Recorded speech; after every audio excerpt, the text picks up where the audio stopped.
Rick and Connie Dabate had it all. 2 young boys, a beautiful home. They were living the suburban dream. But just before Christmas, things took a dark turn. What happened inside their home shook the whole community. When detectives arrived, they have no idea that they're stepping into one of the most bizarre cases they've ever faced. And when the truth comes into focus, detectives have to outsmart this killer before they make a move. I hope you're good with puzzles, because this one is something else. This is 50 Ways to Catch a Killer.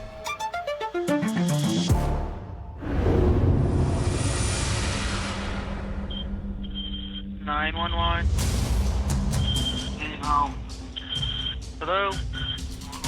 911, can I help you? What's the address? Hello? This bizarre 911 call comes from the home of Connie and Rick Dabate, a couple with 2 small sons living in the quaint suburb of Ellington, Connecticut.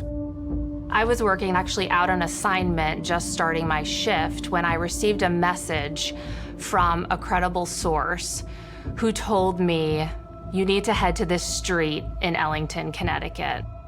What could possibly be going on in Ellington? It's a very quiet community. And my source told me there's a possible home invasion. We dropped everything and rushed to the scene. And when we turned on that street, that was a scene I'll never forget. 2 days before Christmas, but this area is swarming with officers, guns drawn. Ambulance, police dogs. I'm Courtney Zeller on this breaking news story for you. Crime scene tape surrounds this yellow home on Birchview Drive in Ellington. State police and detectives have been at the home for hours after an alarm was set off just before 10:30 this morning. Police first told us it could be a break-in. Ellington's a beautiful town. People come here to raise their families, very low crime. This doesn't happen here. This neighborhood was terrified. They didn't know if the next home invasion was happening at their house. State troopers were very tight-lipped about the case. It was kind of unsettling. I thought something more is definitely going on here. This was probably the most difficult case to investigate within my 20-year career. I arrived at the Dabate residence just as the ambulance with Rick Dabate in it left the neighborhood. As soon as we arrived, we got a briefing from the first responding troopers. The first responders walk in through the front door, which is opened. On the kitchen floor, they see smears of blood. Those lead to Mr. Dabate lying face down on the kitchen floor, zip-tied to a metal chair which was found on his back. Mr. Dabate was able to communicate with the troopers there and tell them that he had found an intruder in the house and that the intruder killed his wife, Connie. They go down to the basement and they can see blood droplets on the floor. They see tools on the floor, a razor knife, butane torch. Immediately when they walk into that side of the room, they see a silver handgun. They scan to the right and they see a body on the floor. She's lying face up, kind of leaning on some boxes. No signs of life. An obvious wound to the back of her head. She had another wound in her stomach. She's found in workout clothing, sneakers, workout pants. Eventually we find a Fitbit, one of those step monitors attached to her hip, and her cell phone was in her pocket. Detectives have to sift through that and determine what's the white noise and what are the clues. And at that early stage, it's all potentially evidence. This woman is murdered inside her own home. Her husband is tied up, and there's a suspect on the loose. It was pretty shocking. Okay, what's this about my mustache now? Well, you lost spontaneity, but I was saying you should get your mustache because you look like a younger Tom Cruise. I do, huh? A younger Tom Cruise. Younger Tom Cruise. You'll never The whole neighborhood was trying to figure out what was going on. My friend called me. She was hysterical. And she's like, "It's Connie. Connie's dead." And I just lost it. The whole world stopped because it was Connie. She was fun-loving, funny, caring person that would really do anything for anybody. She was the perfect friend. She was the perfect everything to everyone. Connie was my younger sister. I was at home trying to get ready for Christmas Eve dinner, and then we got this phone call. My father said that there's been a home invasion at Connie's house and that Connie was gone, murdered in her home. It seemed odd that somebody would come in and kill Connie. She was a daughter, a sister, a loving mother. Connie loved being a mom. Her boys were her everything. She just was very involved in her family, always. Being a wife was very important to her. Talking to friends and family, nobody really said anything bad about Rick or Connie or their relationship together. They were a loving couple. Interviewing Connie's friends, they said she was my best friend. And I think that's how Connie made everyone feel. Everyone knew each other in the neighborhood. So the fact that there was a murder here, it was very unsettling. The state troopers were going from door to door. They just said that everyone needed to stay in their homes. We could have a murderer still in the neighborhood, so we call in dogs. We set up troopers at intersections to see if they can find any suspicious vehicles. It's game on for everybody. Detectives then head right to the hospital to talk to the sole witness who can clue them in on what happened at the house, Rick Dabate. We walk into the room. He's propped up in one of the hospital beds. He had been assaulted. He's got some wounds on his legs, one on his chest. It is December 23rd, time 13 hours. Detective Jeffrey Piat, talking to Mr. Rick Dabate. So at that point, we let him tell the entire story from beginning to end. He said he got up about 5:30 in the morning. Connie gets up about 7:30 or so. About 8:20, he drives down to the end of the driveway to get the kids on the bus and then comes back up to the house, gets ready for work. He works as a computer tech at an assisted living facility. He then left for work. He said that Connie was getting ready to go to the YMCA, to go to an exercise class, and he believes that she left at roughly the same time as him.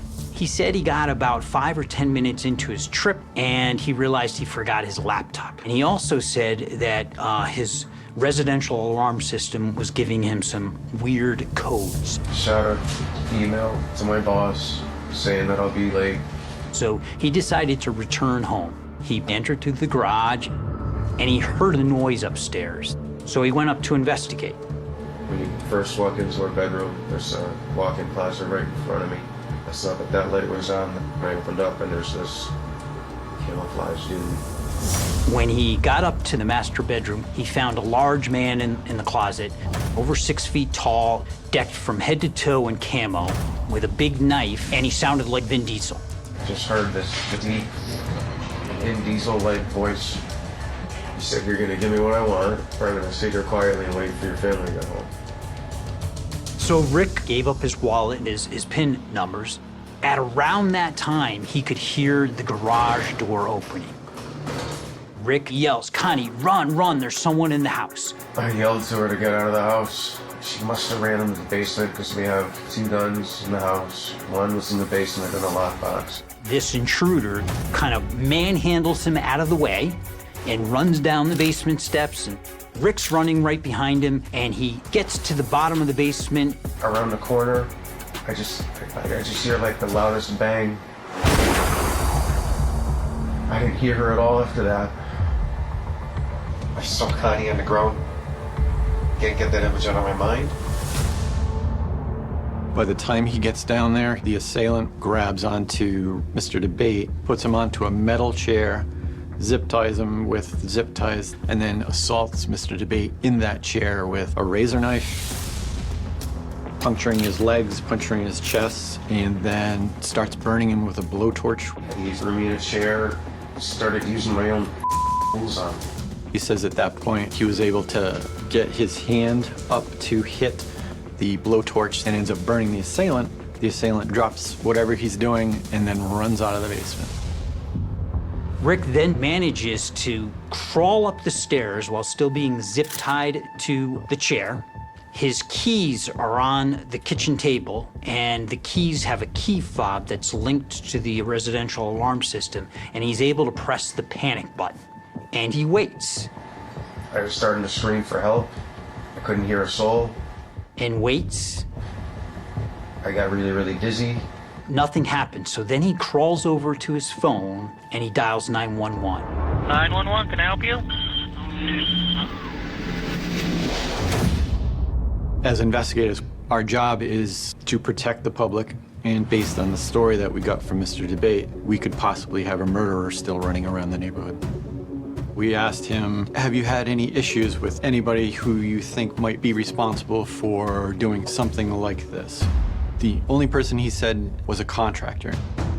When our cars were vandalized, my wife seemed to think it was a contractor that we took the small claims for, because he took some of our money. This contractor started a job that he never completed.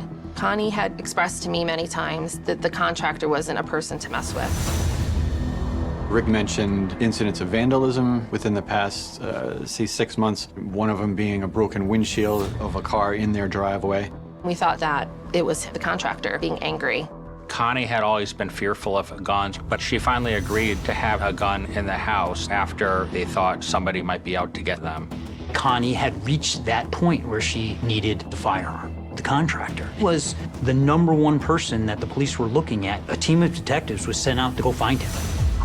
We asked Rick if there's anything else in the investigation that's going to come up and cast a black cloud on him or the family. At that point, he let us know that he impregnated another woman and that he was going to have a baby in February with that woman. There was cheating going on in the beginning. Was her getting pregnant unexpected? It was unexpected. He says nobody knows about the pregnancy except for Connie, and they were just trying to figure out a time to tell everybody. Learning that Rick has a pregnant girlfriend, Sarah, catches investigators' attention. Suspecting a link to Connie's murder, they bring Sarah in for questioning. Rick's girlfriend, Sarah, said they've been friends a long time, since junior high school. In fact, Sarah had done a reading at their wedding. From what I understand, Connie did know her, but just didn't know what was going on. In early 2015, their friendship blossomed into a romance, and at some point in May, she became pregnant. She went on to say that Rick said he was going to be divorcing Connie, and throughout spring and summer of 2015, Rick would tell her he's spoken to a lawyer. It does pique our interest whether or not she could be a suspect to jump into the family role and take Connie out of the picture. That's a possibility as well. After interviewing Rick for almost 7 hours, police get his written statement, and he is discharged later that night. Detectives now start digging into any and all evidence related to this case and the major players involved. We start writing the search warrants for her cell phone, his cell phone, Sarah's cell phone, the internet provider for the house.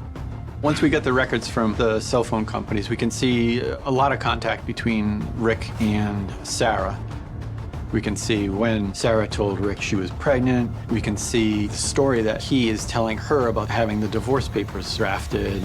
We have a whole other story now. As I continued to get more information, things went bad to worse. On the outside, it looked like Rick was the perfect husband, the perfect father, but the reality was that there was another side to Rick. We found out that there was another long-term mistress who was subsequently identified as his hairdresser. When we started looking at his financial records, we found out a lot of things about what Rick was doing with some of the money that Connie hadn't been able to figure out. Rick would frequent strip clubs. Often on the nights that he frequented strip clubs, there were charges to hotel rooms. This family had a home in Vernon that they rented out as rental income. Well, he would send the bills to that location so that Connie wouldn't see the bills to that charge card. As our investigation continued, the state police looked into the contractor. He was fully cooperative. We found that he did not fit the description that Rick gave of the intruder. He didn't sound at all like Vin Diesel.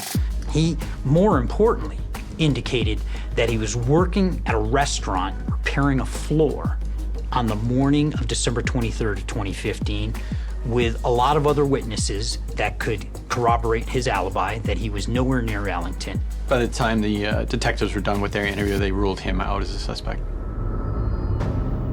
When we were talking to the mistress, Sarah, and we told her exactly what Rick had told us, that there was no divorce, that him and Connie were actually working on getting their marriage together, that caused Sarah to break down during the interview. She realized that Rick was stringing her along. Sarah was very cooperative with the police. She gave them 2 sworn written statements. We found no evidence that she was involved in this. At this point in the investigation, we don't have any other suspects. Our eyes were on Rick pretty quickly, just based on the fact that his story evolved so wildly during the interview and the way the scene looked. Things weren't making sense.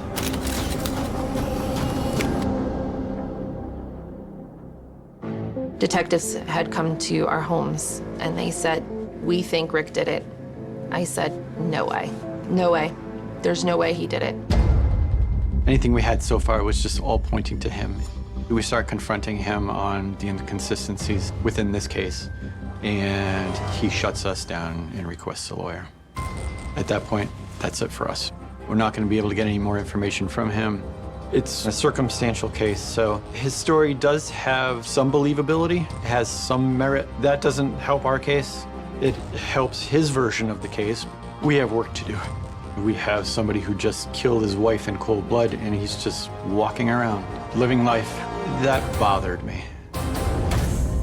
Detectives are now certain that Rick is their guy. But him changing his story doesn't prove he's guilty. They need something to back up their suspicion, because without it, Rick could walk free. They have to find a way to prove his story's a lie, expose the cracks in his timeline before it's too late. Is there a missing piece in the strange puzzle that will put Rick away for good? After this murder, I would often get asked, "Matt, everybody knows this story's BS. When are you gonna arrest this guy?" And I'm like, yeah, everybody does know, but we have to prove it. We still needed something to arrest Rick.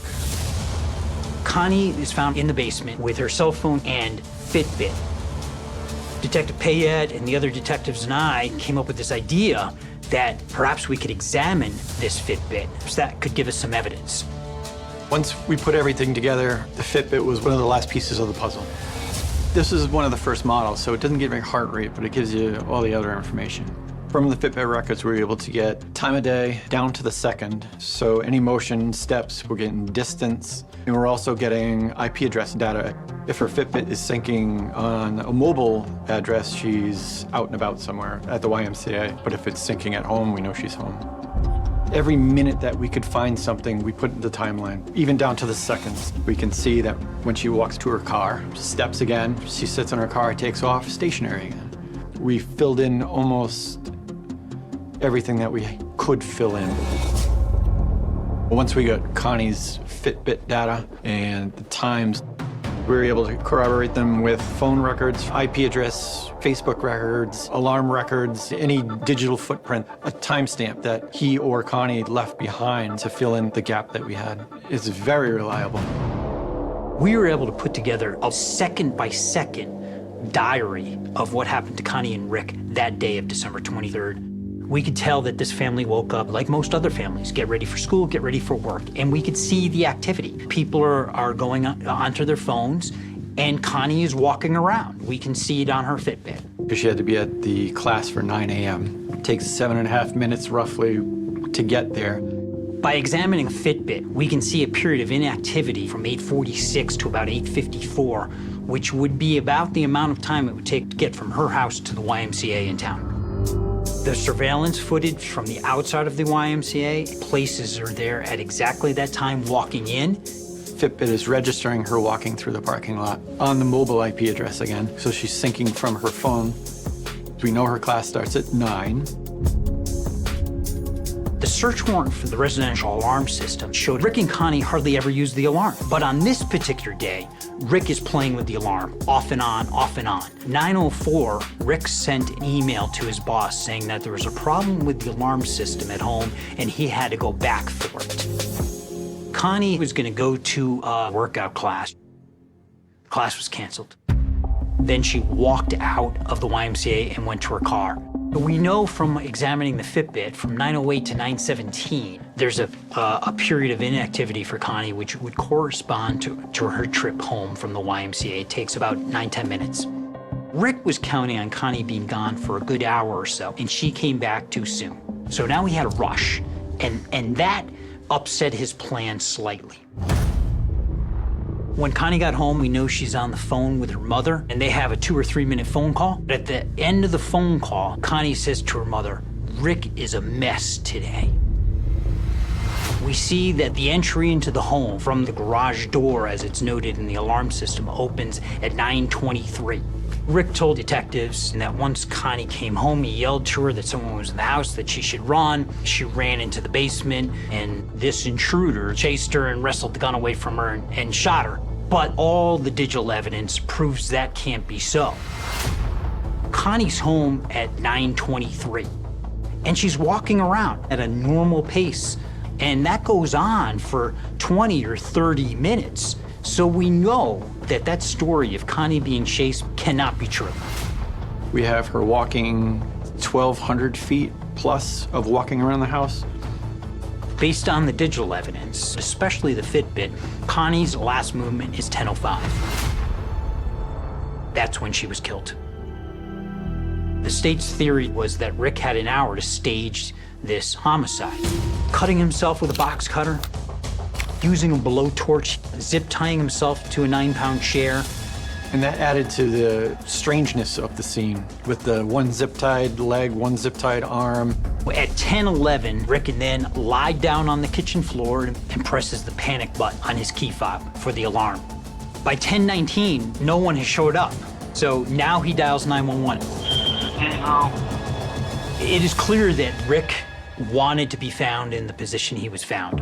Rick's story was just completely obliterated. It didn't match at all. Rick told the detectives the moment that Connie comes home, that's when she was killed. But as the Fitbit showed us, once Connie got home, she continued to walk around. The entire timeline that Rick provided to the detectives was wrong, and the digital evidence totally debunked Rick's version of how this event happened. On April 14th, 2017, Rick Dabate is arrested. It was a case that gained worldwide attention and was labeled the Fitbit murder. The Fitbit is a key piece of evidence. Now the husband's fate in the Fitbit murder trial. And a Fitbit linked him to the crime. As court wrapped up, our cameras caught Richard Dabate leaving Rockville Superior Court. I think Rick finally just snapped. If Connie's family ever found out about the pregnancy, Rick was afraid he would lose his friends, his family. He would not be able to live life the way he's living it now. Time was running out. He figured if I kill Connie and if I make it look like she was murdered and I was assaulted, I come out looking like a hero. Rick turned out not to be the person that we all thought he was. We felt betrayed. That made it much harder for myself and my family to try to understand, how somebody that we loved and cared about would do this to my little sister. During the trial, some key details about the damage to the couple's car reveals even more doubt about Rick's story. The responding trooper to one of the vandalism cases, he said there was something unusual about that. He didn't find any damage to the outside of the car. All the damage was on the inside. Rick knew that Connie was against firearms, and Connie would not allow firearm in the house. When the staged vandalism to the cars happened, the damage to the cars caused Connie concern, and that pushed her over the edge. She had reached that point where she needed a gun. And Rick went out that very day and purchased a firearm. On May 10th, 2022, Rick Dabate is found guilty of murder, tampering of evidence, and making a false statement. We start with some breaking news this afternoon. The man convicted in the Fitbit murder trial will spend 65 years in prison. Detectives end up proving that even when a killer thinks they've thought of everything in planning a murder, there's always one thing they've overlooked that can get them caught red-handed. Rick being in IT, you would think that he would cover his tracks, and I don't think he ever thought about the Fitbit, and that Fitbit brought him down. Felt great.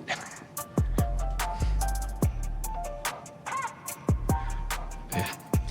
You could see that The jury was able to see exactly what we put together and how the timeline was just spot on. There was no way he could get out of it. After the conviction, Sarah ended up cutting off ties with Rick and took sole custody of their child. Connie's boys are with her sister. That was a hard situation for them, and they've made it through the support of her family, and that would have made her happy. Since Connie's death, there's definitely a piece of my heart that is missing. If there was an angel on earth, that was Connie Dabate. It really was. She was one of a kind, and I miss her every day. Looking back, I get a little emotional now thinking about it, but I know for the family, for Connie, you have to make sure that she's spoken for and that justice is brought. It makes it all worth it. I wanted you to hear the story because life may look picture perfect on the outside, but you never know the secrets that lie behind the frame. Rick created this elaborate plan to get away with murder, but didn't factor in Connie's Fitbit. That little device flipped the script from a baffling home invasion to a clear case of cold-blooded murder. So when it looks like justice has slipped away, think again. Sometimes all it takes is a few extra steps to catch a killer.